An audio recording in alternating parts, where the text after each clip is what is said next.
Bonjour, bienvenue dans Au cœur des hommes. Salut Arnaud. Salut Pascal. Salut Pierre. Salut tout le monde. Bienvenue chères auditrices et auditeurs dans ce nouvel épisode. Bon, c'est pas grave, on continue cet épisode du podcast avec trois garçons qui reçoivent un quatrième garçon pour parler de trucs de garçons.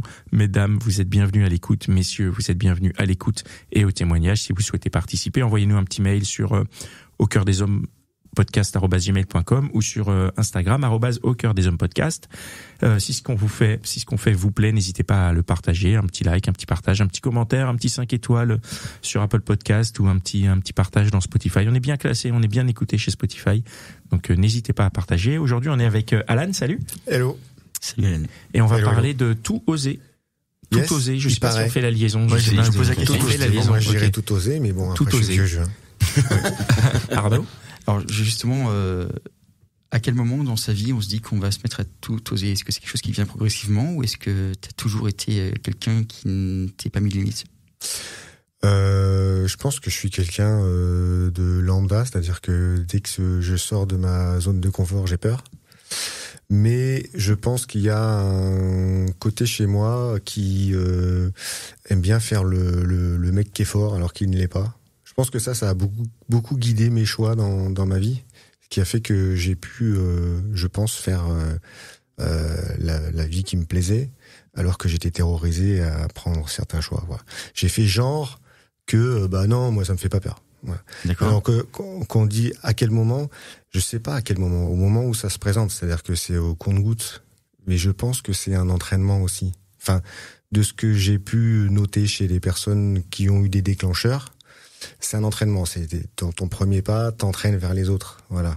Et ça peut être des petites choses, hein. Enfin, moi en tout cas, je fais très attention aux routines et à être dans cette atmosphère de j'ai peur, alors qu'est-ce que ça veut dire? Est-ce que j'y vais pas? Mais bien sûr j'y vais. Et du coup en fait tu fais semblant d'être ce que en réalité tu es parce que tu y vas.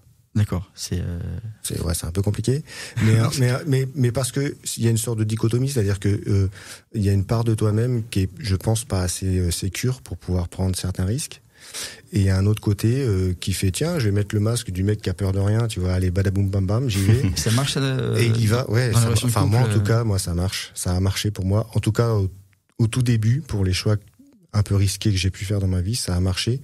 Et par la suite, j'ai eu moins besoin de faire semblant parce qu'au bout d'un moment, tu t'aperçois que, en fait, mec, t'adores ça, en fait. T'adores avoir la boule au ventre, avoir peur et prendre des décisions qui font peur. Et je vais oser. Je sais pas, mais bien sûr que tu vas oser, mon pote. Bien sûr, c'est sûr. C'est quoi la décision la plus flippante que t'aies prise? Juste une petite précision. Donc tout oser, c'est tout oser dans la vie, pas que sexuellement, hein. Non, parce que moi, j'étais resté bloqué que dans cette idée-là, j'étais en train de baver déjà. On peut y venir. Je pense que c'est lié, honnêtement. C'est quoi la décision la plus difficile que tu as eu à prendre, quoi, où t'as dû vraiment te faire violence dans une relation de couple? Waouh. Je pense que c'est la séparation. Je pense que c'est être capable de penser pour toi et pas pour l'autre.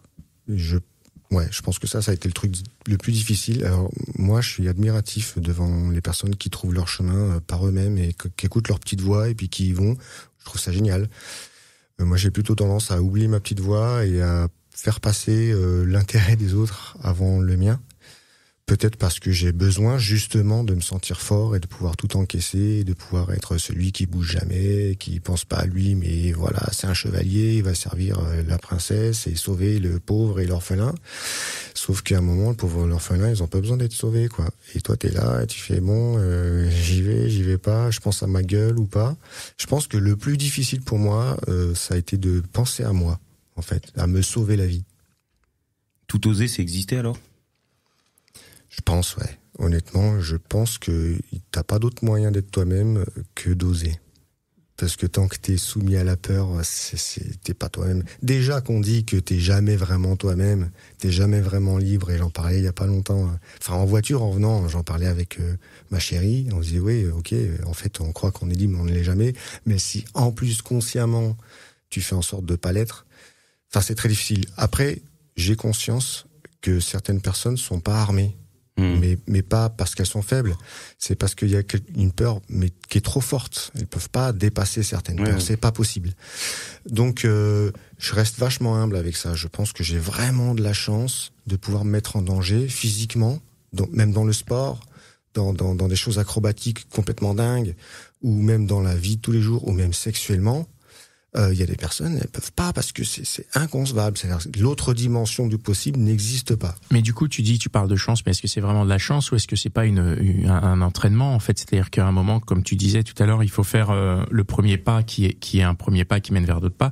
Est-ce que c'est pas un entraînement de s'habituer à faire des premiers pas tout le temps et de voir où ils mènent et au final c'est pas de la chance parce que tu vois si tu prends des risques ou tu fais des choses c'est que t'as pris l'habitude de le faire.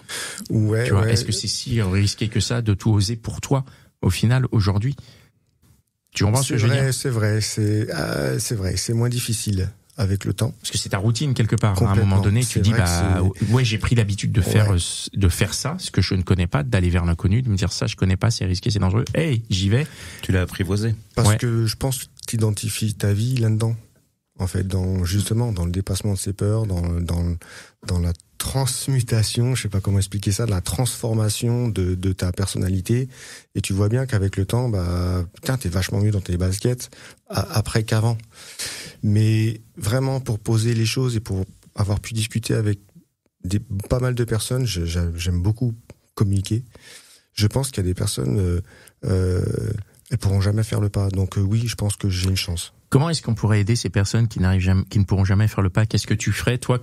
Est-ce que tu te souviens des premières fois où tu faisais justement ces pas vers l'inconnu, vers le danger, vers le risque? C'est pas où tu osais tout.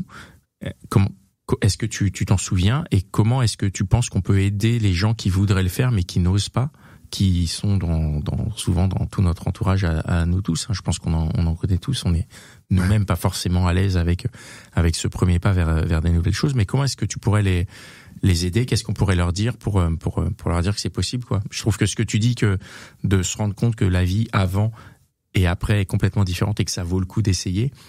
Mais après, ça vaut le coup d'essayer pour moi, parce qu'il y a certaines personnes, en regardant ce que j'ai fait, diraient j'aurais jamais pu faire ça, alors qu'ils voient bien que je me sens mieux. Mais pour eux, c'est impossible, en fait.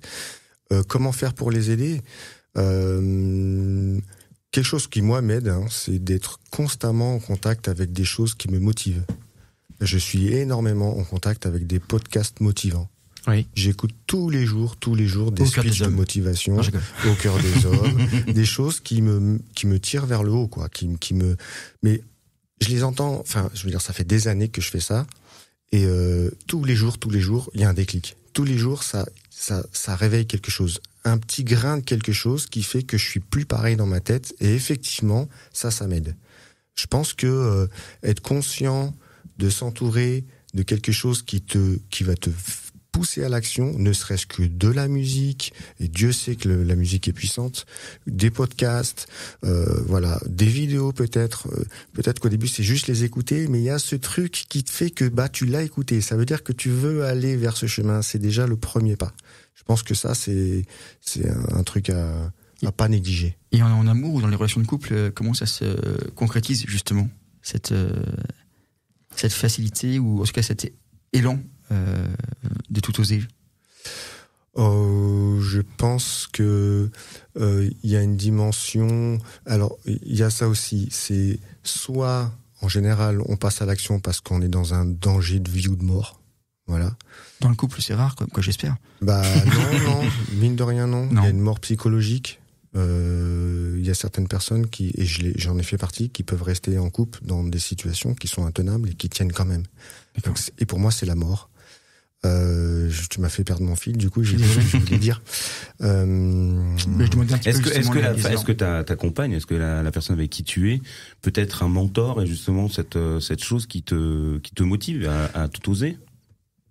Oui. T'en as peut-être besoin, tu parlais des podcasts, etc., mais il y a aussi souvent des gens qui ont besoin de cette énergie humaine. Alors, c'est sûr que tu t'aperçois bien quand t'es bien accompagné que quand t'es pas bien accompagné. Là, tu vois vraiment que t'es pas la même personne. Donc, effectivement, la personne qui t'accompagne, c'est crucial, quoi. Tout ce qui est au cœur de ce qui doit te rendre fort, en tout cas te mettre en sécurité. Si ça, c'est pas là, c'est-à-dire en dehors de ton cocon, si tu trouves pas cette stabilité, cette force et ce bien-être, c'est mort. C'est mort. Tu peux lutter, mais tu seras jamais bien. Voilà, c'est clair et net. Donc, ça dépend de l'autre. Le fait de tout oser, c'est parce qu'en face, t'as quelqu'un qui peut accueillir ça.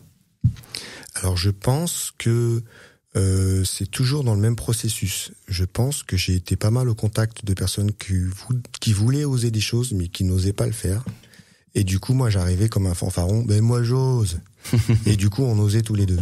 Je pense que le premier pas, la première excitation, c'est de découvrir chez l'autre le petit truc qui est un peu délicat. Voilà.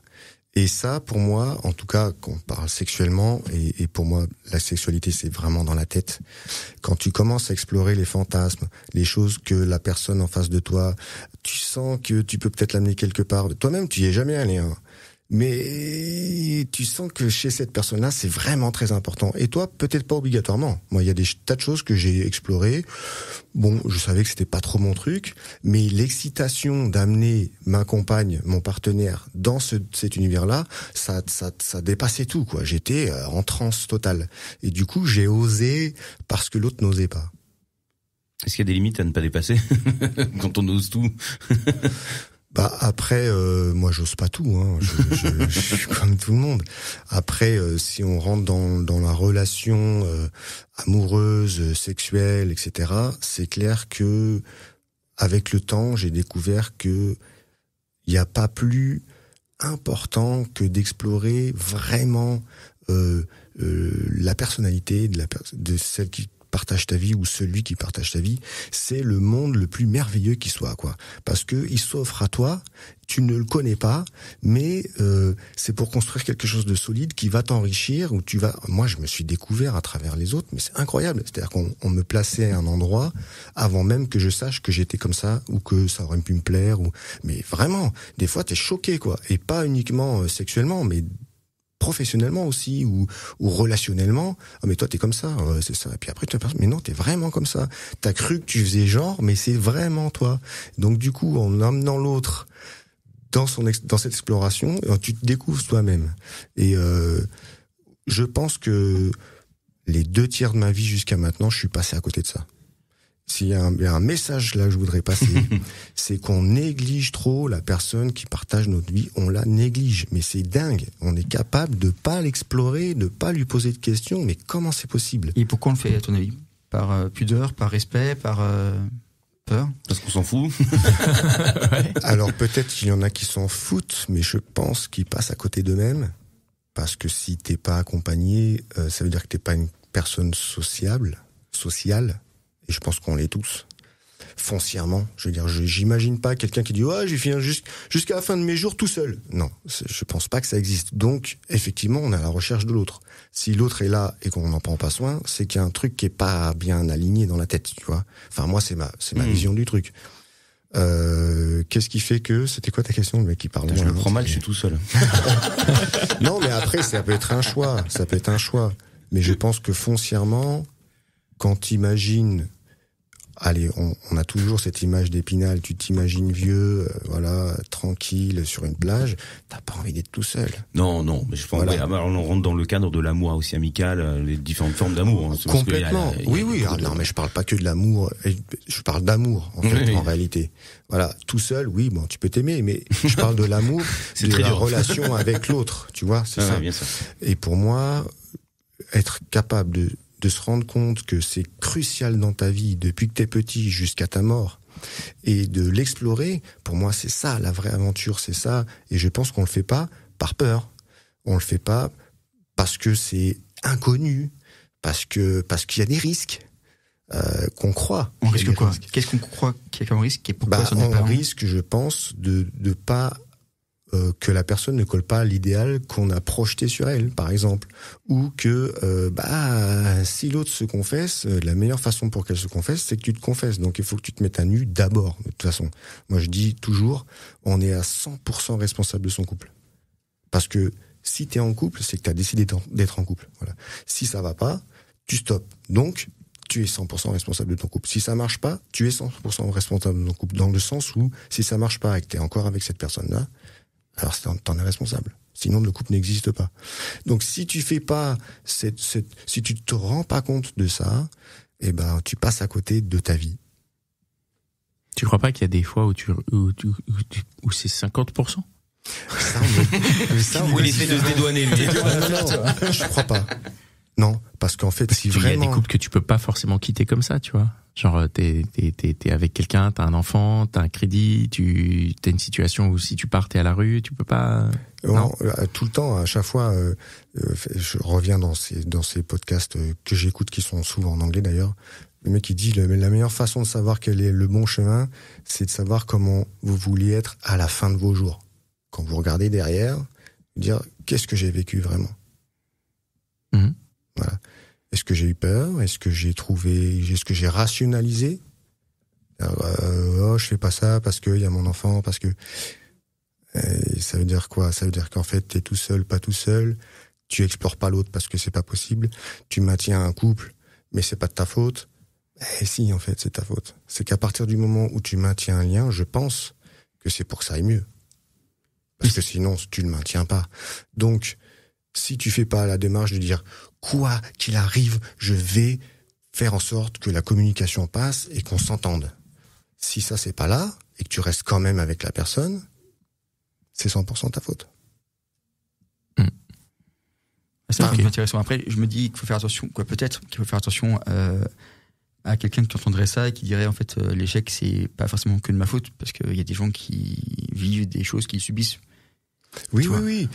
Mais attends, là je te parle de relations, de gens qui sont pas, je veux dire, qui n'ont pas une ascendance de violence, ou tu vois, je te parle de personnes qui n'osent pas prendre certaines décisions dans un sens comme dans l'autre.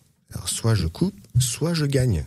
Mais je peux pas être entre les deux, parce que entre les deux, tu perds. Oui. C'est pas ta vie déjà, c'est-à-dire que tu maîtrises rien. Et puis en plus, t'es responsable de ton propre échec et de l'échec de l'autre. Voilà, donc, et c'est compliqué. Du coup, pour sortir un petit peu de cette histoire de couple, je suis désolé. C'est quoi le truc le plus fou que tu aies osé, justement, puisque tout oser fait partie aussi de ça. Des fois, t'as pu faire un truc de malade. Oh, je pense que le truc le plus dingue que j'ai pu faire, c'est coucher avec un mec. Alors que je suis pas du tout homo. Voilà. D'accord. Parce que je voulais avoir cette liberté. En fait, je voulais transgresser, je voulais être sûr de transgresser ou pas des interdits ou une éducation ou une vision de moi-même, ou est-ce que je suis capable de traverser ça, quoi. Alors que enfin voilà, moi, le corps d'un homme, ça ne m'attire pas. Est-ce que je suis capable de dédramatiser le sexe? Et c'est ça que je voulais dire tout à l'heure. Je pense qu'il y a une dimension dramatique qu'on pose nous-mêmes sur les choses qui font qu'on n'y va pas. Et pour en revenir au sexe, parce que je sais que c'est quelque chose qui revient souvent dans le podcast, c'est pour ça que je reviens souvent dessus. C'est pareil. À partir du moment où tu dédramatises le sexe, c'est du jeu, c'est de l'exploration, et là tu vis vraiment. Voilà. Et le couple, c'est pareil. À partir du moment où tu dédramatises le couple, ça y est, c'est facile à dire. D'accord. Bien sûr. C'est facile à dire. T'as des astuces pour passer dans ce mode-là? C'est pour un copain à moi.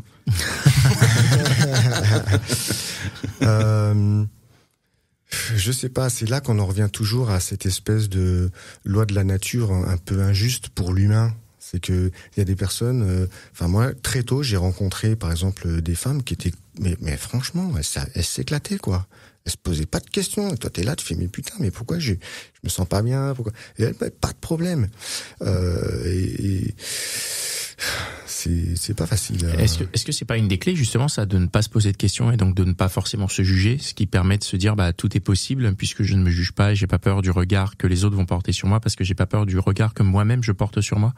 C'est une composante qui peut faciliter les choses pour tout oser, tu crois? C'est possible. Je penserais, j'ai eu une image là d'un panier vide qu'on remplirait de fruits, en fait. Et chaque fois que j'ose, je remplis quelque chose qui ne bouge plus, qui est là dans mon panier, qui fait partie de ma richesse. Je pense que c'est une forme de clairvoyance qui change tout. Il y a un moment donné, quand je disais c'est une question de vie ou de mort, quand tu dis mais moi je veux vivre, Mais vivre, c'est vivre tout, quoi. C'est pas vivre tiède, c'est vivre chaud, quoi. C'est vivre riche, c'est vivre... quand tu penses à ce que t'as fait, tu fais « Waouh, putain, mais c'était complètement dingue !» Tu vis, quoi. Ce que t'as vécu dans le passé, tu le vis encore aujourd'hui et ça t'aide à vivre l'avenir. Donc, c'est jamais perdu. Et je pense que c'est cette clairvoyance qu'on je sais pas, qui se délite avec le temps. On oublie qu'on est là pour vivre et pour explorer des choses et pour partir à l'aventure. Je parle de, je crois que c'est dans Interstellar, où le mec qui dit mais on n'est pas fait pour faire pousser des plantes. L'être humain, il est fait pour explorer, partir à l'aventure, découvrir des planètes, des nouveaux continents. C'est ça qui a fait qu'on a pu survivre et on s'est placé au-dessus de tout ce qui se passe dans le monde. Et là, on est dans un mode fermier, il faut faire ça, il faut mettre son masque, faut pas faire dire ci, il faut pas faire ça, c'est pas possible, c'est pas l'être humain. Et je pense que si tu arrives à replacer cette espèce de magie de la vie, que de quoi t'es fait, de quoi je suis fait, pourquoi je suis sur Terre, j'ai envie d'explorer des choses. Moi, j'ai pas envie de m'asseoir tous les soirs devant mon canapé à regarder tout le temps la même chose, ça m'intéresse pas. Mais voilà, il y a certaines personnes qui n'ont jamais ça. Le plus souvent, en fait, la peur, ça fait peur que jusqu'à ce qu'on ait commencé, en fait. Une fois qu'on a pris l'élan et qu'on s'est lancé. Oui, c'est Will Smith qui parle de son saut en parachute. Il a été terrorisé, je veux dire. Qui ça? Will Smith, dans une interview, il parle d'un saut en parachute, un genre de défi qui s'est lancé avec des potes bourrés le soir, et le lendemain, ils vont faire, et il est terrorisé tout le temps. Il dit, mais pourquoi?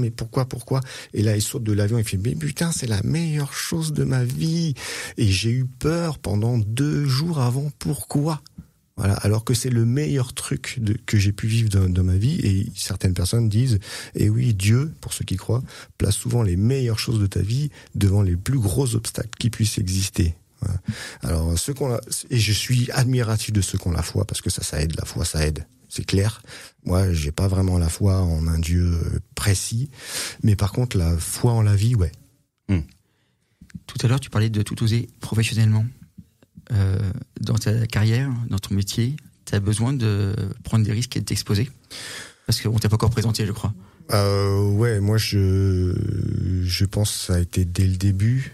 C'est toujours pareil. C'est que il y a certains moments où j'ai dû faire des choix artistiques et en fait tu te poses devant la glace et tu te dis mec en fait t'as fait je sais pas combien d'années de musique, tu t'es séparé de ta famille, de tes amis, t'as dit t'allais y arriver, t'as été complètement déraciné, t'as fait des concessions, t'as rencontré des connards, t'as courbé les chines, t'as tenu malgré tout, t'y es arrivé.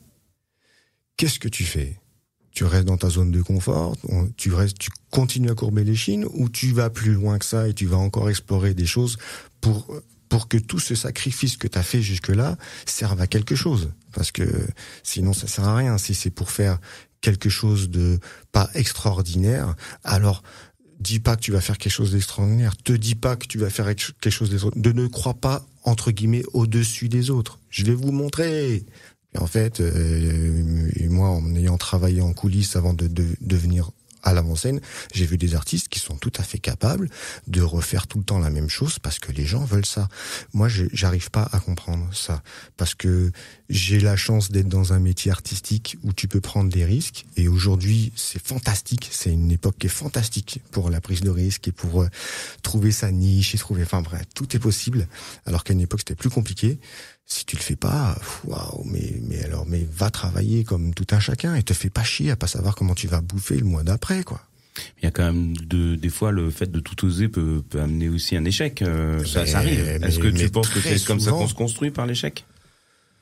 Parce que tu parles de construction quand même humaine et de vie, de chemin de vie en tout cas. Oui. Alors après, effectivement, c'est une des raisons pour lesquelles je pense on n'ose pas. C'est la peur de l'échec, ça c'est sûr. Seulement, c'est évident que les échecs, il y en a plus que des réussites. Hein. Ça, on le sait tous, on est tous d'accord. Maintenant, honnêtement, quand tu regardes tes échecs, je pense qu'il y a une forme d'humilité. C'est-à-dire que moi, il y a plein de choses que j'aurais voulu ne pas avoir faites. Des choses, oui. Et que je sais pertinemment, j'aurais pas pu éviter de faire, étant donné ma psyché à l'époque, quoi. J'étais comme ça. Voilà. T'as un exemple ou il y a pas moyen de faire autrement parce que aujourd'hui c'est facile de dire ouais mais moi je suis pas comme ça. Oui mais t'es pas comme ça parce que t'as été comme ça en fait. À chaque fois tu te transformes en fonction de. Alors c'est pas spécialement et du coup ça devient plus des échecs. Voilà. Mais donc il faut pas avoir peur de l'échec. Mais tout en étant raisonnable.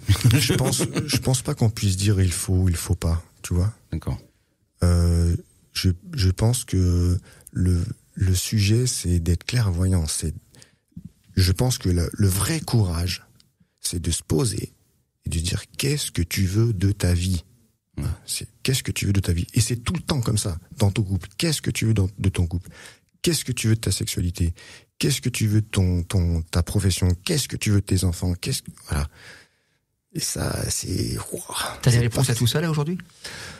En tout cas, au moment où tu te poses ces questions-là, si tu te poses les questions, tu as la réponse. Maintenant, t'y vas pas, mais la réponse, elle vient directement. Si elle vient pas directement, c'est que tu t'écoutes pas. Voilà. Tu fais genre, mais non, elle est là. Tu le sens dans ton corps. Quelle est la réponse? Ok. Il y a eu un flottement. Non, j'ai. Mais il a bu ses paroles, hein, parce que il est jamais comme ça. Non, c'est vrai que c'est. Ah bon? Ah oui, vraiment. Tant je mieux. trouve ça très. Je me retrouve beaucoup dans ce que tu dis et dans tout un tas de choses, notamment sur le fait de vivre. Effectivement, je pense que il y a des moments où c'est dur de regarder sa vie et de se dire, je pourrais faire autre chose. J'ai envie de faire autre chose et de ne pas le faire. Et voilà, moi j'essaye le plus possible de le faire. Hein. Ça consiste en faire n'importe quoi de ma vie, concrètement. C'est exactement. Mais j'ai osé faire. Ouais. J'ai osé faire plein de conneries et vous en avez été témoin. Il y en a que j'ai fait et moi je m'en fous parce que j'ai même pas cette notion de me dire je serai quoi quand je serai vieux puisque je pars du principe que je peux me faire faucher par un bus en sortant du studio. Et puis t'es vieux. Donc je vis. C'est clair. C'est cadeau. Mais attends, il faut. Mais du coup je préfère vivre des choses, je préfère me planter, je préfère échouer avec panache que de ne pas tenter et de me dire putain j'aurais pu tenter ce truc là quand j'étais plus jeune justement. Et c'est vrai qu'aujourd'hui j'ai assez peu de regrets parce que quand il y avait une connerie à faire, je l'ai fait quoi. Après le seul regret que je peux avoir, il tient pas à moi, c'est-à-dire je me dis putain c'est con, certaines choses n'est pas réussi, mais en vrai je les ai tentées donc au moins je l'ai fait quoi. Non mais comme il le disait, c'est ce qui te construit, c'est ce qui fait aussi la personne que tu es. L'échec t'amène justement à savoir encore plus qui tu es. Moi, tu regrettes beaucoup plus de pas avoir fait que d'avoir fait. Mais totalement. C'est évident, ça clairement. c'est sûr. Après si t'es capable d'assumer, ce qui est rare. Et là encore, je pense que c'est une chance de la nature. Hein. La clairvoyance, cette clairvoyance que tu as, oser parce que je veux vivre, et assumer. Alors assumer, mon pote. Alors là, c'est tellement rare de voir quelqu'un qui assume. Mais moi personnellement, je les compte sur les doigts d'une main, quoi. Ah oui. Et pour moi, c'est là que l'échec n'existe plus. Ah, moi, plus je vieillis, plus j'assume en fait. Parce que je sais que je me rapproche du moment où ce sera fini en fait, et je me dis mais de toute façon, je vais pas m'empêcher de vivre un truc. Mais oui. Enfin, je vois pas, je peux pas m'empêcher de vivre un truc. Je me dis, si je peux, enfin, après, il y a plus ou moins des contraintes. Après, c'est pas des contraintes, c'est une espèce de hiérarchisation où je me dis, parfois, t'as le choix entre vivre deux choses. Et voilà, t'en privilégies une. Oui. Tu dis voilà, là après c'est rare quand même et c'est une chance d'avoir le choix de vivre deux choses parce que c'est souvent le choix entre deux choses dont j'ai envie. Donc voilà, j'en privilégie une, sachant que la fois d'après je privilégierai l'autre et je sais que ça se construit ou parfois j'en privilégie une parce que la deuxième c'est revivre un truc que j'ai déjà vécu. Donc je me dis je l'ai déjà fait, là ce serait le faire différemment, ce serait mais moi je trouve ça important en tout cas j'arrive à le faire. J'arrive à vivre et à me dire j'ai envie de cette chose-là, je le fais. Et effectivement, je l'assume dans le sens où parfois, ça consiste à refuser d'autres choses. Et c'est la vie, quoi. À un moment donné, je vais vivre, quoi. Non, c'est marrant parce que ça me parle aussi, puisque souvent je me dis, tu peux tout faire, mais pas tout en même temps. Ouais, pas tout en même temps. Tu peux tout avoir, mais pas tout en même temps. Mais pour revenir à ta question de tout à l'heure, qu'est-ce qui est le déclencheur et pour en revenir justement à cette espèce d'injustice de la vie, moi depuis que je suis tout petit, ma phrase fétiche c'est faut oser dans la vie. Voilà. Mais ça, tu peux pas l'apprendre, ça te tombe dessus ou pas, quoi, je pense. J'ai vu un exercice une fois, une personne m'a dit qu'est-ce que tu ferais sans la peur? Et ça a vraiment résonné en fait. Je me suis dit qu'est-ce que je ferais sans la peur? Et pendant une période, j'arrive pas à le tenir sur le long terme. tous les matins, je me posais la question et je me disais, ça, c'est mon plan pour la journée. Et effectivement, quand tu sautes, la chute en parachute, elle est géniale, quoi. Oui. Par contre, il faut y aller. Oui, c'est sûr. Mais de toute façon, pour moi, la clairvoyance, ce dont on parle, c'est un peu ce qu'on évoque au début. C'est soit t'arrives à la fin vraiment de tes jours, et d'ailleurs, la plupart des gens qui arrivent à la retraite, ça y est, ils font one again, et je fais n'importe quoi, parce qu'ils sont proches de la mort. Soit tu te mets toi-même proche de la mort en te disant, maintenant, comment je vais finir ma vie? Je suis bientôt à la fin de ma vie, ou qu'est-ce que je veux de ma vie? Mais ça veut dire quoi? Qu'est-ce que je veux de ma vie avant la mort? Il y a une espèce d'urgence comme ça de la fin. Il faut en profiter avant la fin. Et voilà, si t'arrives à placer la fin avant qu'elle arrive et te dire, mais en fait, comme tu disais, je peux te faucher demain, mais c'est vrai, en fait. Oui. Et ça se trouve, tu seras pas fauché demain, mais tu vas vivre 50 ans encore, mais 50 ans toujours la même chose.